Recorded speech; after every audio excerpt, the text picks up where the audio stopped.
In terms of how you split your day, though, what percentage goes into podcasts, what percent goes to Good question. YouTube, yeah, percent goes to blog, other things, like how does it work? So Monday is my writing day. When I wake up on Monday, I know that day I'm going to write. I'm either going to be writing inside a new book, I'm going to be writing emails, or writing blog posts. That's all Monday is. Tuesday is recording day. I wake up on a Tuesday and I know I'm going to be recording stuff for my show. And we already have planned ahead of time what those shows are going to be or who I'm going to be speaking with, whether it's on my show or somebody else's show. Wednesday is my meeting day. So all my team meetings, I want them to happen on Wednesday because that's when I wake up in the morning. I want to be in the mindset of, okay, today's meeting day. And that way, kind of like dividing my week into those specific tasks allows me to just be fully into that task the whole day versus what a lot of people do. And this is what I did for years was, hey, I'm going to do the podcast stuff from like 9 to 10, but then after that, I'm going to start writing and then I'm going to take a little break and then I'm going to go into this meeting and then I'm going to go back to podcasting in the afternoon. And that can be done. And for some people, that's the only way it can be done. But there's this thing called transition time, which is something that eats up a lot of our day. My goal is to have one focus so that I can get into flow state. Flow state is a state of mind where it's kind of like it's kind of hard to describe, but you're in this like automated mode of producing and you're just in the zone, right? Like many sports players and athletes call that, you know, it's like when you're hitting every 3-pointer, right? It's just you're in the zone, you're flowing, and the same thing happens as a creator. But what happens is when you start something and you stop, you can't just get immediately back into something else. It takes time. It takes transition time. And you know, if you consider that it might take 20 to 25 minutes to get back into flow state, I mean, that's if you're switching between 5 or 6 tasks, that's 2.5 hours a day you're quote wasting on sort of like medium to medium level work versus like the good hardcore deep work like Cal Newport talks about in his book. That's where I want to be. So I allow myself for maximum flow state, if you will, by doing it that way. Thursday is what is Thursday? Thursday is sort of like more of a cleanup day. So meaning like if there's anything left over that I didn't finish, that's on Thursday. And office hours with my students on Thursday as well, and then date night with my wife at night. And then Friday is usually just like either Friday is usually reserved for reading or learning because it's like it's good to learn. So I have like 4 days of action taking, 1 day of learning, 1 day of that Friday is also research. That's also like if there's anything new that I'm excited about that I want to explore, I give myself time to do that.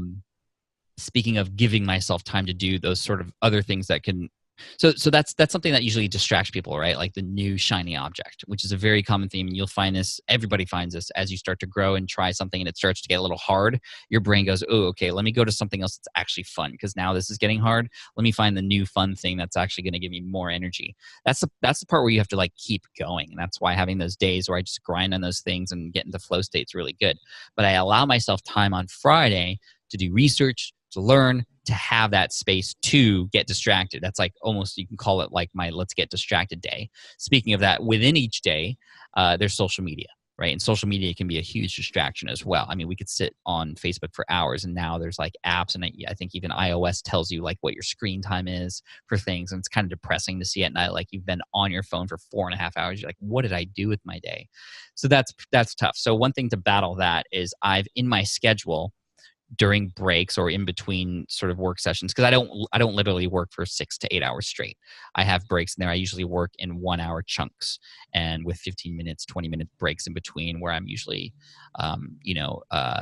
exercising or getting a glass of water or walking outside or whatever, just changing the environment. So when I go back into work, I can get back into flow state a little bit better. I'm not distracted with some new task. I'm literally just putting pause on it and then coming back to it. It allows me to transition back into it a little easier. But on social media, I actually schedule in the day. I actually have in my calendar a couple 15-minute moments. And it's different each day because different days have different things that happen. But I literally give myself time to get distracted on social media and go in there and interact and start conversing with people. So that's why whenever you see me on social media, most of my interaction with my audience is done in chunks. You're like, oh, Pat was very active during this part of the day, but then like he was nowhere to be seen at this other part. And that's because that ties into another production strategy that I have with everything that I do, and that's called batch processing. Instead of just doing one thing when I'm doing it, and because I have a full day to do it, I'm going to do like as many as I can. I'll record 3 to 5 podcast episodes on Tuesday, which then allows me to get ahead so that next week, maybe I only feel like doing a couple, and that's okay because the last week I did a lot. And then next week I'll come back and then do a bunch of podcast episodes. And then the next week I literally just want to take the day off because my family wants to go to Disneyland because the schools are off or whatever. And then we'll just go, and that'll be okay. Instead of every week being in the content hamster wheel. This is a very scary thing to do, which is like you only create or you only plan for what's happening next week, right? If you go once a week, it's like you hit publish and you're like, oh my God, I have to do this all over again. And so what am I going to do? I have to start from scratch. So what I do to tackle that is every quarter, I plan a session with my team. If it's just you, you can do just you. And I literally sit down with them for 3 hours and just plan out as much as possible all the content and the ideas that we have for content that's going to come out for that whole quarter or for the next quarter. So that when Tuesday comes around within that quarter, it's already been discussed what podcast episode I'm going to be doing. It's already been planned who I'm going to be talking with. It's already been on the calendar and even on my mind because it's been on the calendar for so long, like stuff about that topic I'm going to be writing about, so that there is no moment when I'm creating content that I go, okay, what should I be writing about today? Or what should I be creating podcasts about today? That hasn't happened for years. And I got to tell you, it's the best feeling in the world because it's only during that planning session. It's like, you got to plan to plan.